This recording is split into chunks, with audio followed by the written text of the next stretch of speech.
আসসালামু আলাইকুম, সবাইকে ওয়েলকাম জানাচ্ছি আমার চ্যানেল রুমিস ফ্যাশনেবল হাউসে। আশা করি আল্লাহর রহমতে ভালো আছেন। আমিও মোটামুটি ভালো, একটু অসুস্থতা লাগতেছে, ঠান্ডা লাগছে এরকম আর কি। রাতের ছোট্ট কিছু ক্লিপ দিয়ে আমার আজকের ব্লগটি শুরু করছি। কাঁচামরিচের রসগোল্লা এনেছে কুমিল্লা মানে ফেনী হাইওয়ে রোডের কোনো একটা রেস্টুরেন্ট থেকে। তো একটু খেয়ে দেখতেছি, আসলে বেশি একটা ভালো লাগেনি আমার কাছে, কেন যেন একটু কাঁচামরিচের গন্ধটা মিষ্টির সাথে যায়নি। আমার কাছে একটু স্মেলটা কেমন যেন লেগেছে। যাই হোক, অন্যের কাছে হয়তো সেটা ভালো লাগতেও পারে। উনি শখ করে এনেছে, আমরা যেন খেয়ে দেখি কাঁচামরিচের আনকমন এই মিষ্টিটা, রসগোল্লাটা আর কি। তো এখন হচ্ছে সকালবেলা, এই টি টেবিলটা একটু সরিয়ে ইয়ে করে দিচ্ছি, লম্বালম্বি করে দিচ্ছি, কারণ হচ্ছে সোফাগুলি একদম গ্লাসের সাথে, যার কারণে বসলে ফিনফিন বাতাস গায়ে লাগে, ঠান্ডা লাগে। তো এই কারণে একটু সোফাগুলি টেনে আর একটু সামনে দিব, আর টি টেবিলটা একটু এদিকে দিয়ে দিচ্ছি। আর বারান্দা অনেকগুলো গাছ, ধুলাবালি একদম দেখতে অসুন্দর লাগে, এই জন্য এই ঝুলন্ত শেল্ফটা আগেও এই জায়গায় ছিল, এখন আবার এনে গাছগুলি ধুয়ে মুছে পরিষ্কার করে একটু যত্ন করে আবার জায়গায় জায়গায় রেখে দিচ্ছি। নাস্তা তৈরি করে রেখেছি, এখনও খাওয়া হয়নি। কাজের গরমোছার যে মেয়েটা ও এসেছে, তো ও ঝাড়ু দেওয়ার আগে, গরমোছার আগে এই কাজটা করে নিচ্ছি। এই যে নতুন এই ঝাড়ু গাছটা আমার এই কেতলিতে লাগিয়েছি, তো এটাকে একটু ধুয়ে নিয়েছি ভালো করে, পাতা টাতাগুলো। বারান্দায় আসলে এখন যেহেতু ধুলের সময়, শুকনোর সময়, তো ধুল বসে একদম অন্ধকার অন্ধকার লাগে দেখতে, গাছগুলি ভালো লাগে না। আর এগুলো যেহেতু ইনডোর প্ল্যান্ট, এর জন্য বাসায় নিয়ে এসেছি।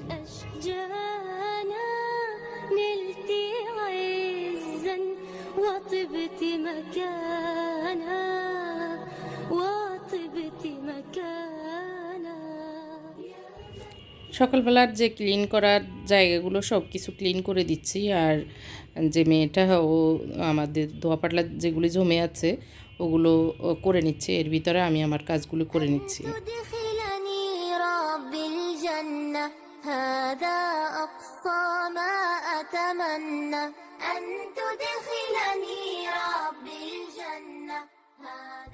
তো এই দিকটা মুছে টুছে নেওয়ার পরে এখন মোতায়েক বললো খিদে লেগেছে, আর আমার হাজব্যান্ডও বললো খাবার দিতে।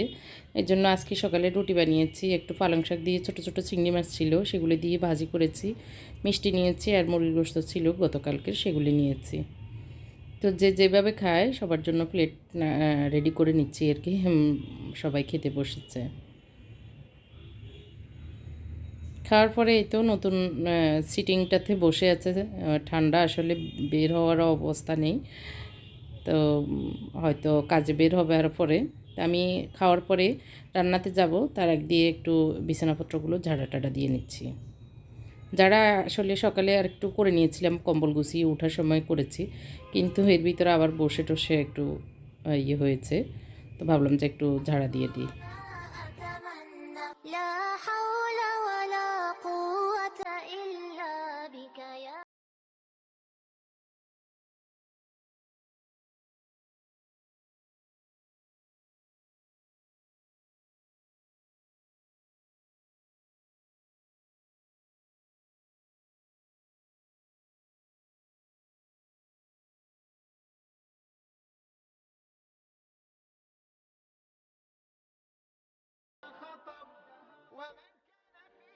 তো সব কিছু পরিষ্কার করে নেওয়ার পরে রান্নাও বসিয়ে দিয়েছি, তার পাশাপাশি একটু চা বানাবো। তো এখানে দুধ দিয়ে, গরুর দুধ দিয়ে চা বানাচ্ছি। এক মগ নিয়েছি আর কি, বড় মগে। এক মগের অর্ধেক অর্ধেক আমরা চা খাই, তো সেই হিসেবে এক মগ দিয়ে দুধটা বসিয়ে ভালো করে ফুটিয়ে এখন 2 চামচ চিনি দিয়ে দিয়েছি। আর হচ্ছে এখন এখানে 4 চা চামচ দিয়ে দিচ্ছি ইয়ে তাজা চা পাতা। তো অনেকে রেসিপি চান, আজকে একটু শেয়ার করছি আর কি, গরুর দুধের চা।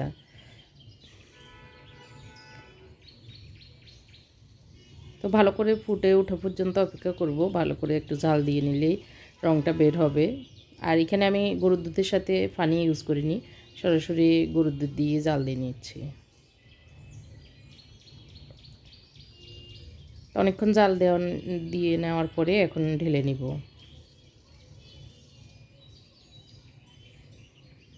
আমরা পরিমাণে একটু কম খাই চা, মানে এরকম কাপের অর্ধেক হলেই আমাদের যথেষ্ট হয়ে যায়।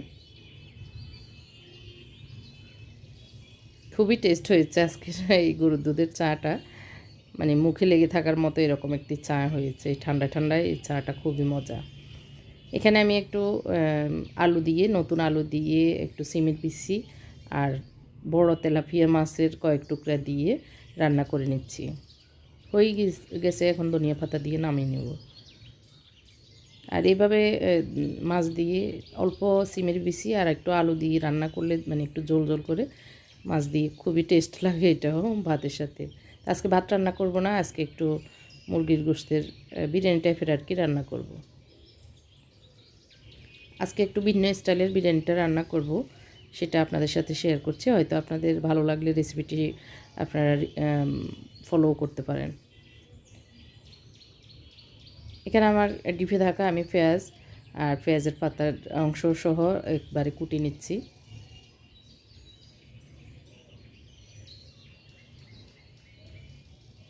অনেকেই জানতে চেয়েছেন এই বাটা মরিচ আমি কীভাবে ইউজ করব।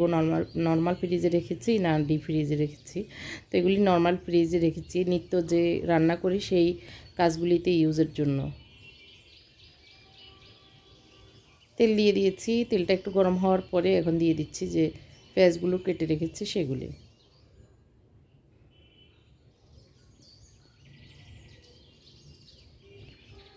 ভালো করে নেড়ে ছেড়ে এই পেঁয়াজগুলোকে ভেজে নিব।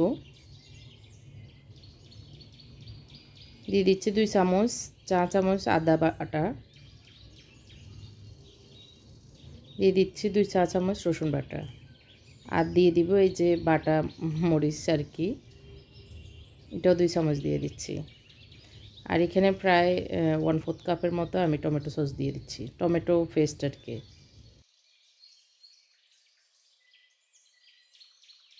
পেঁয়াজগুলো ভাজা হতে হতে আমি একটা মশলা পাউডার করে নিব। এখানে স্টার নিয়েছি, লবঙ্গ নিয়েছি, এলাচ নিয়েছি, জয়ফল নিইনি, জয়ত্রী নিয়েছি আর দারচিনি, একটু মেথি দিয়েছি, দিয়ে ভালো করে পাউডার করে নিয়েছি। পাউডার করে নেওয়ার পরে আমি এখানে দিয়েছি 1.5 চামচ দেড় চামচ জিরা পাউডার, 1.5 চামচ ধনিয়া পাউডার দিয়ে আবার পেস্ট করে নিয়েছি।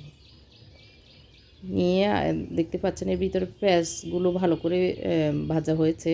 তো এখন আমি যে মশলাটা পেস্ট করেছি সেটা দিয়ে দিচ্ছি। পরিমাণ মতো লবণ দিয়ে দিচ্ছি, একবার চাউল সহ ওইভাবেই লবণটা দিয়ে দিয়েছি। হলুদ দিয়েছি প্রায় 1.5 চামচের মতো, দিয়ে ভালো করে এই মশলাগুলি কষিয়ে নিব একটু পানি দিয়ে।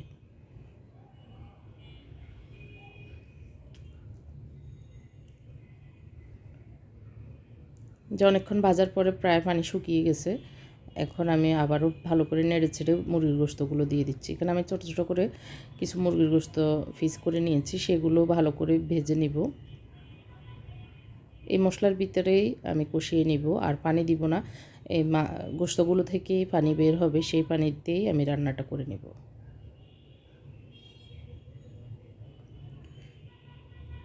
অনেকক্ষণ আমি এভাবে নেড়ে ছেড়ে ঢাকনা উঠিয়ে নেড়ে ছেড়ে ভেজে নিচ্ছি। আবারও ঢাকনা দিয়ে দিব 10 মিনিটের জন্য।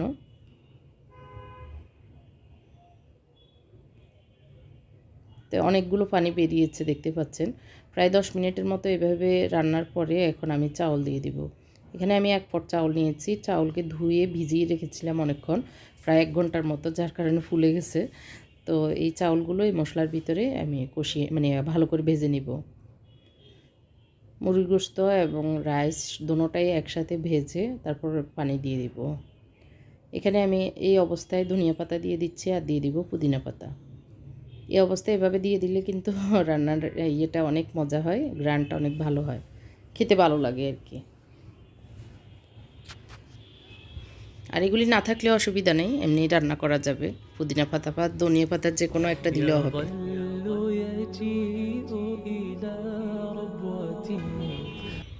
আবারও ভালো করে মিক্স করে নেড়ে চেড়ে দিচ্ছি।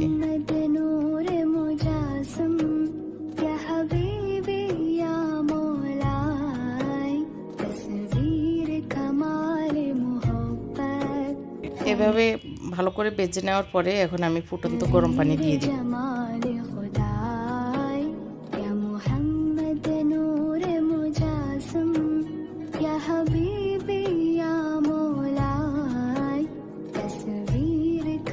পানিটা আমি আমার পরিমাপ মতোই দিয়ে দিচ্ছি। একসাথে রাইসটাও সেদ্ধ হয়ে যাবে, আর মুরগির মাংসটা বাকি যেইটুকু সেদ্ধ হওয়া দরকার সেটা এই পানিতে সেদ্ধ হয়ে যাবে। তো একসাথে এই রাইস এবং চিকেন দুইটাই হয়ে যাবে। একটু তেজপাতা দিয়ে দিয়েছি একটা লাস্টে। পানি শুকিয়ে আসা পর্যন্ত অপেক্ষা করে এই যে পানি শুকিয়ে গেছে আর খুব সুন্দরভাবে রাইসটা হয়ে গেছে। এই আঠালো এবং এই মাখা মাখা বিরিয়ানি টাইপ বিরিয়ানি বলবো, তো এটা খেতে অনেক মজা লাগে। এটা একটা মানে খুব জটফট রান্নার রেসিপি, ট্রাই করতে পারেন। একবার রান্না করে নিলেই প্রায় 3 বেলা চলে যাবে এরকম একটা রান্না। তো রান্না শেষ করে একটু মন চেয়েছে দুপুরবেলা এখন বড়ই খেতে, ঝাল মরিচ দিয়ে।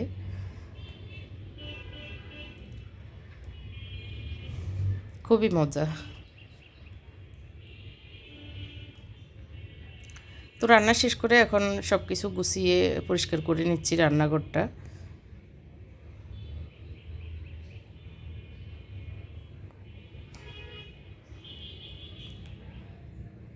এদিক দিয়ে কালকের একটু তরকারি ছিল, সেটাও একটু ঝাল দিয়ে নিচ্ছি।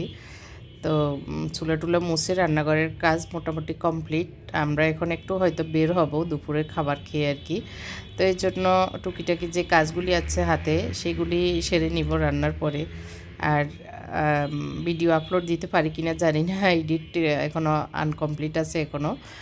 তো আসলে ইদানিং একটু লেটে 1-2 দিন পর পর ভিডিও দিতে হচ্ছে, একটু ব্যস্ততা যাচ্ছে এই জন্য। তো আমরা দুপুরের খাবার খেয়ে সাথে সাথে বেরিয়েছি ঘরের সবাই। তার সাথে আছে আমাদের সাথে আছে ফারিয়া, আমার বোনের মেয়ে। তো আমরা এসেছি সেলরে এখন তো ডিসকাউন্ট দিচ্ছে 50%। তো ওদের টুকিটাকি জিনিসপত্র কেনা লাগবে, যেহেতু সেল দিচ্ছে, সেলটা আমরা সবাই একটু গ্রহণ করতে চাই। তো সেই হিসাবে আর কি ওদের জুতা দেখতেছি, দেখা যাক কী নেওয়া যায়। যা যা নিয়েছি আগামী পর্বে দেখাবো ইনশাল্লাহ। আজকের এই ব্লগে সেটা দেখাবো না। 50% ডিসকাউন্ট আসলে মোটামুটি ভালোই লেগেছে, অনেক কিছু কিনেছি। তো এখন বাসার নিচে একটা নতুন রেস্টুরেন্ট খুলেছে, ওরা বললো এখানে খাবে। তো ওদের আব্বু আবার একটা মিটিং আছে, মানে ওনার লোক এসেছে এখানে 2-3 জন। তো ওনারা সহ বসে মিটিং করতেছে। তো এরপরে আমরা খাবার খেয়ে আসলে চলে এসেছি। ফারিয়া আবার আমার জন্য এই যে কেক নিয়ে এসেছে, একটা ছোট্ট কেক।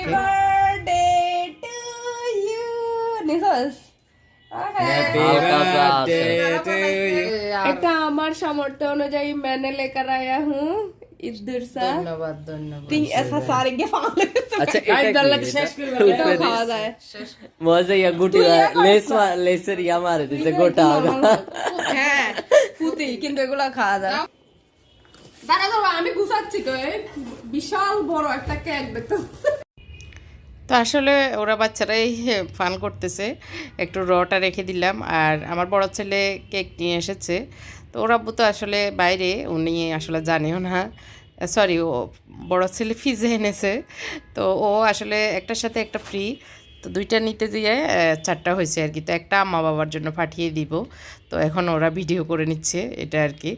তো আম্মা বাবা যেহেতু পাশে আছে, আমার মুত্তাকি দিয়ে আসবে, মুত্তাকি ফারিয়া বললো যে ওরা যাবে, তো দিয়ে আসবে এই আর কি। আর ছোট্ট একটা কেক এনেছে ফারিয়া, আসলে আমি জানলে তো এগুলো নিষেধই করতাম। তো এসে এখন সারপ্রাইজ দিল এই আর কি। তো আর কি করা, এই তো খাওয়া আর কি।